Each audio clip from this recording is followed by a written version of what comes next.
Oliwy kojarzą nam się słusznie z kuchnią śródziemnomorską, ale nie służą li tylko do dań wytrawnych. Można z ich udziałem również robić desery. I to postaram się dzisiaj Państwu pokazać. A partnerem niniejszego programu jest firma Monini, producent oliw extra virgin.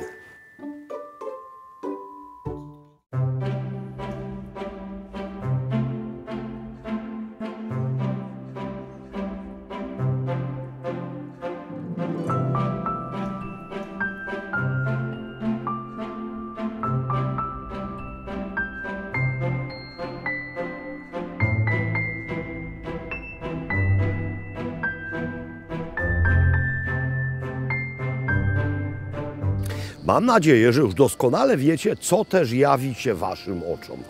Tak jest, to jest Wawel. Ale chciałbym rozwinąć nieco tę oto wizualizację werbalnie i powiedzieć, że jest to niejako dwa w jednym. No bo z jednej strony Wawel, siedziba polskich królów, zatem jeden z najważniejszych symboli polskości i naszej historii. Ale z drugiej strony mamy tutaj przecież renesans. A renesans, gdziekolwiek byśmy go na świecie widzieli, jest w swojej istocie włoski. Zatem mamy właśnie tę dwoistość. Polskość i włoskość. No i o tym troszeczkę będę dzisiaj mówił, chociaż zaczniemy od polskości bez dwoistości.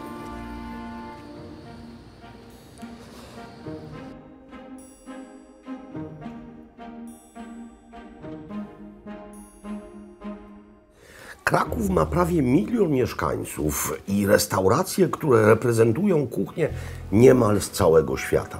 Ale wcale nie jest łatwo o adres, który skupiałby się li tylko na rodzimej, klasycznej kuchni. I dlatego właśnie tak chętnie przychodzimy tutaj, do lokalu pod Baranem, bowiem mamy tutaj klasykę. Klasykę w doskonałym wydaniu. Wziąłem kilka rzeczy do zjedzenia na co dzień, ale również takich, które pojawiają się w menu z okazji świąt i można brać je po prostu na wynos. No więc zacznijmy od tej świątecznej rzeczy. To jest karp po żydowsku. Miejscowy karp po żydowsku jest naprawdę świetny. Zresztą wystarczy zobaczyć, jak wygląda galareta.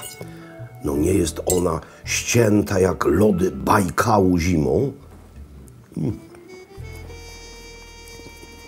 Słodkość cebuli, rodzynek, pieprz, no po prostu wzorzec Sewr takiego karpia. Barszcz. Kiszą na miejscu.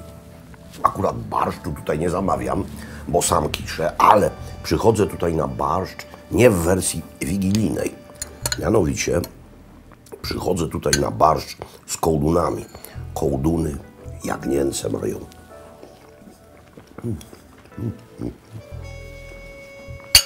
Nie chce mi się w domu lepić ogromnej ilości takich małych pierożków.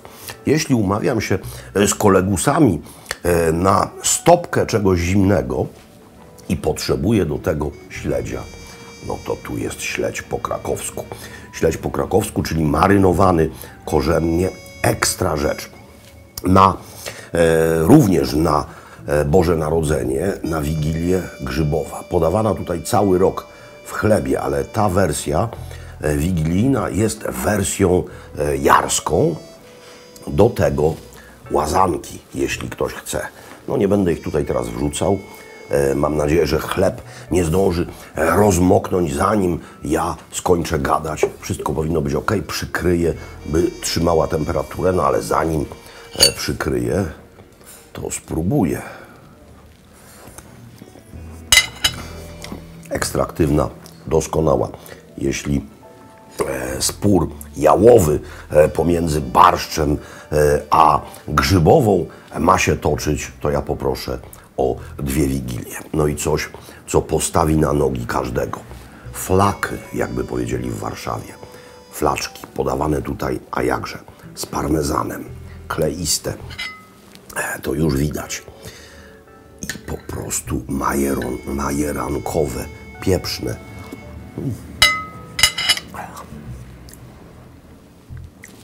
Tak, to jest mniej więcej tak charakterystyczne dla tej części świata, jak ta siedziba królów tuż obok. Jestem już nakarmiony naszością, mam nadzieję, że i wy również. No więc teraz pora nakarmić się włoskością, zgodnie z tym widokiem Wawelu. Nasze, ale i renesansowe, włoskie. No to idziemy się karmić, do mnie do kuchni. W moim plebiscycie na potrawy świąteczne i okołoświąteczne, zamieszczonym na YouTubie, to, co za chwilę zrobię, zajęło miejsce ostatnie. To prawda, ale może dlatego, że no nie da się w krótkim opisie zawrzeć wszystkich uroków tego dania. No, napisałem po prostu placek z dyni. No i placek z dyni, no to nie brzmi jakoś specjalnie ekscytująco. Tymczasem rzecz jest naprawdę kapitalna, a w dodatku może służyć do podkreślenia uroczystości świątecznych, może znaleźć się na stole nie tylko bożonarodzeniowym. W ogóle może znaleźć się na stole wtedy, kiedy to dostępne jest takie cudo. Dynia. No, najprościej wziąć dynię Hokkaido, bo jej nie trzeba ze skórki obierać. W dodatku to danie to będzie egzemplum pewnego trendu w kuchni, no, który nie jest u nas jeszcze tak popularny, mianowicie zastosowania oliwy w słodyczach. Pierwsze zastosowanie pierwszej oliwy. Mam taką dynię, która została pozbawiona wnętrza, pestek, pokrojona w kostkę. Jak powiedziałem, nie trzeba jej ze skórki obierać. Najpierw skrapiam ją oliwą. W tym wypadku jest to Classico, czyli oliwa, która nie ma aż tak dużo tego trawiastego, pikantnego aromatu. No, można o niej powiedzieć, że jest idealna, ogólnoużytkowa. I teraz, tak, mimo że to będzie deser, trzeba to lekko solą potraktować. Teraz wystarczy to tylko delikatnie przemieszać, tak żeby oliwa swoim płaszczem pokryła w miarę równomiernie kawałki dyni, a następnie trzeba to wszystko umieścić w piekarniku nagrzanym do 190-180 stopni, było 190, zmniejszam na 180, pół godziny, 40 minut. Nie chodzi o to, żeby ona się zrumieniła, chodzi o to, żeby ona się rozpiekła. Zobaczycie zresztą sami, jaką formę winna osiągnąć. Czekamy. Niniejszy przepis pochodzi z Włoch, z regionu Veneto, z północy i wymaga użycia grappy, odrobiny grappy. Tutaj mam taką szafeczkę, którą moja żona zaczarowywuje spojrzeniem i ona wtedy się nie chce otworzyć właśnie. Tak się... Tak, ona coś tutaj zastosowała. To jest rodzaj barku, ale jest to barek kuchenny. Co to znaczy? To nie znaczy, że jest to barek służący do picia w kuchni, tylko jest to barek, w którym trzymam alkohole do gotowania. No i grappa, czy tutaj jest grappa? No coś tu jest na przykład. O tak, grappa di Gewürztraminer, no bo to też jest teoretycznie destylat winogronowy, Muszkotajos Borparlat. Borparlat po węgiersku oznacza właśnie destylat z winogron. Bor to wino, Muszkotajos, czyli z muskatu, no ale tu mamy grappę di Gewürztraminer, więc będzie idealna. Co trzeba zrobić w czasie, kiedy dynia się rozpieka? Trzeba po prostu zalać drobne, kształtne, piękne rodzynki odrobiną grappy. Dawno to nie zaglądałem, zaraz sprawdźmy jeszcze tylko, czy czar mojej żony dalej działa. Ha, widzicie? Teraz wyłączyła to urządzenie. A jakby co, to działa. No.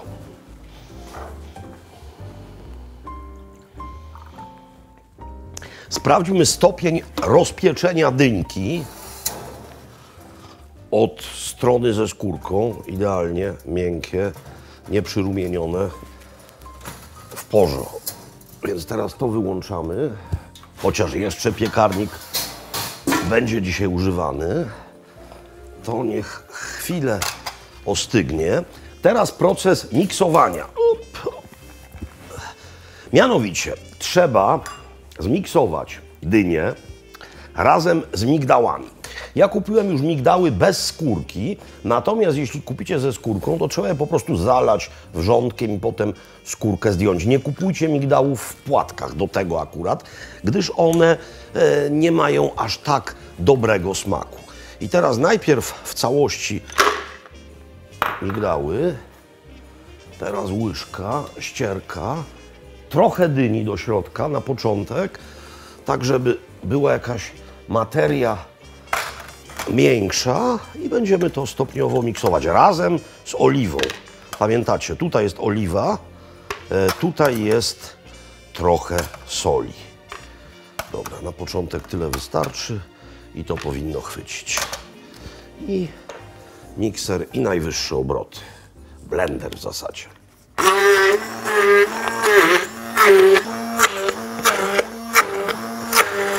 I teraz zmiksuję to, dodając stopniowo całą dynię, a potem to wszystko zostanie przełożone do michy pod mikserem. Kolejne składniki znajdą się w środku.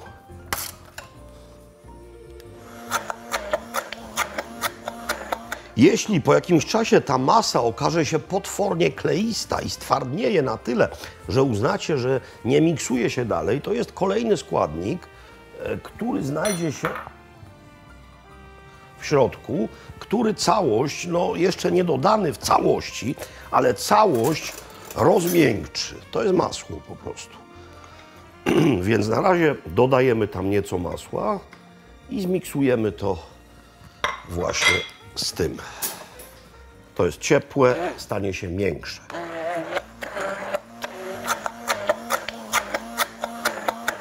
Baza farszu jest już w misie. Rezime.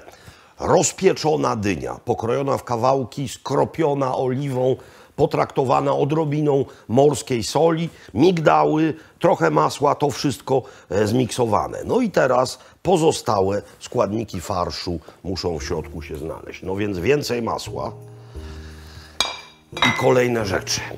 Coś, co jest pewnego rodzaju erzacem. Tu mam kandyzowaną skórkę pomarańczową. W oryginalnym przepisie jest to kandyzowana skórka cytrynowa, ale za Chiny ludowe nigdzie, a naprawdę byłem w wielu miejscach, nie udało mi się u nas takowej, czyli cytrynowej kandyzowanej skórki kupić. Natomiast udało mi się kupić cytrynę niewoskowaną, niepryskaną, cytrynę bio albo też eko, jak wolicie. I trzeba koniecznie, najlepiej właśnie z takiej cytryny, zetrzeć do środka skórkę z całej cytryny, tylko tę pierwszą powierzchnię bez białych części, jeśli się da. One bywają gorzkawe. Im więcej, tym lepiej. Ten aromat cytrynowy musi tutaj się znaleźć. Dynia jest w smaku dość monochromatyczna. Ona przyjmuje inne smaki. Może być na słono, może być na słodko, ale trzeba ten smak podkręcić. Więc w tym wypadku skórka cytrynowa służy ożywianiu dyniowego smaku. Dobra, wpadł mi koniuszek z cytryny. Coś, czym cytryna była do drzewa mamusi albo też tatusia przyczepiona. To jeszcze nie jest słodkie, trochę tylko, ale zaraz będzie znacznie bardziej słodkie, ponieważ nie dodałem jeszcze do środka w ogóle cukru. A, ważna uwaga, nie wymieniam dokładnych proporcji i jest dużo, ale one wszystkie znajdą się w opisie filmu, a w zasadzie znalazły się, można je odczytać na ekranie komputera, więc zważajcie na te proporcje, no to jest pieczenie, ono wymaga jednak pewnego rodzaju odważania, mierzenia proporcji. Cukier, mąka, zwykła pszenna mąka, rodzynki razem z tą grappą i coś, co jest konieczne, aby ciasto wyrosło. Ono już będzie rzadsze po zmiksowaniu, ale jednak ta dynia ma taką kleistą, mazistą konsystencję, więc to jest proszek do pieczenia. Więc 2 płaskie łyżeczki albo 1 bardzo kopiata proszku do pieczenia i jeszcze 2 żółtka. One, to znaczy jajka, są w lodówce, ponieważ potem będzie to łączone z pianą z białek, a piana ubija się tylko wtedy dobrze, kiedy jajko jest zimne. Więc mam tutaj drugą misę, żółtka tu, białka tu. I najpierw to zostanie dokładnie zmieszane. Tu białka, a tu żółtka. Masło nie jest z lodówki, jest miękkie, bo to wszystko teraz się musi, źle to założyłem, o tak, gdyż to się musi teraz bardzo ładnie wymieszać. Do dzieła.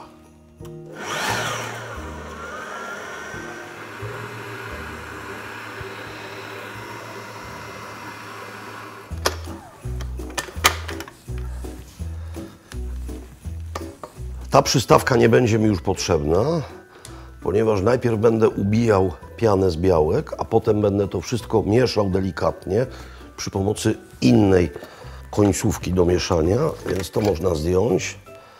Oczywiście jak najmniej powinno się zmarnować. Dobra. To odstawiamy, to idzie do zlewu.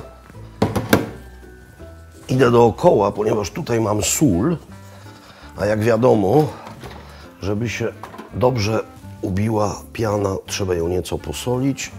Zakładamy. Odpowiednia przystawka i piana musi być sztywna jak atmosfera podczas pierwszej wizyty u rodziców przyszłej żony na przykład.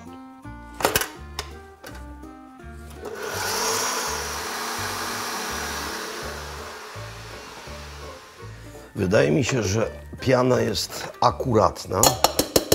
Przeprowadzimy czasami dość bolesny i kosztowny test.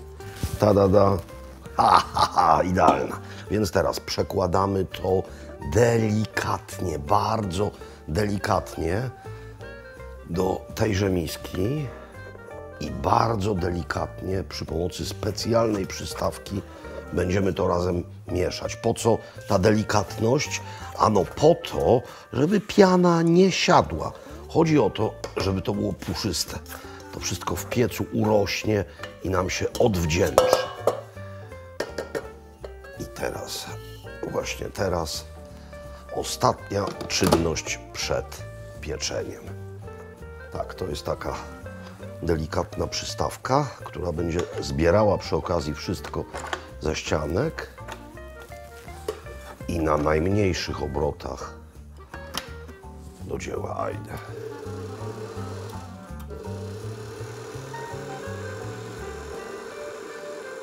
Taka jest właśnie tego konsystencja. Jedyne grudki, które są w środku, no to po prostu rodzynki oraz skórka pomarańczowa. Forma, którą trzeba nasmarować odrobiną oliwy oczywiście. Przy okazji polecam Waszej łaskawej uwadze programy, które idą regularnie w tym cyklu premier co piątkowych z Umbrii, gdzie zrobiliśmy razem z firmą Monini kilka fantastycznych, mym skromnym zdaniem, odcinków dotyczących kuchni umbryjskiej, czyli takiej, która dla wielu jest istotą kuchni włoskiej, bowiem jest to kuchnia śródziemnomorska, śródlądowa. Oliwy, jest tam mnóstwo trufli, no i w ogóle mnóstwo wspaniałych rzeczy. Ale tym razem pomyślałem sobie, bo zdaje się, że o tym tam nie była mowa, pomyślałem sobie właśnie, by Was naprowadzić na oliwny, słodki szlak. To nie koniec, oliwa jeszcze będzie w użyciu w czymś, czego z oliwą powszechnie nie kojarzycie, a we Włoszech jest bardzo kojarzone. No ale to za chwilę. Na razie przekładamy to wszystko do formy o średnicy mniej więcej 20 cm, do formy tortowej. No, mogą tutaj być takie białe smugi. To jest piana, ale lepiej by to nie było rozmieszane tak niezwykle brutalnie. To musi być zrobione delikatnie. I teraz co trzeba zrobić? Trzeba już mieć nagrzany piekarnik, trzeba mieć szpatułkę, żeby masę wyrównać i trzeba pamiętać o tym, myśląc o formie, w której się to będzie piekło, że to pójdzie do góry, że to urośnie, więc ta masa musi mieć miejsce. To nie może być zbyt niska forma. Jest pięknie, a za chwilę będzie jeszcze piękniej. 180 stopni, 185, trudno powiedzieć jak długo, 40 minut, godzina, trzeba po prostu się temu przyglądać. To się ma zrumienić, to się ma podnieść. Jaka moja dłoń jest oliwna.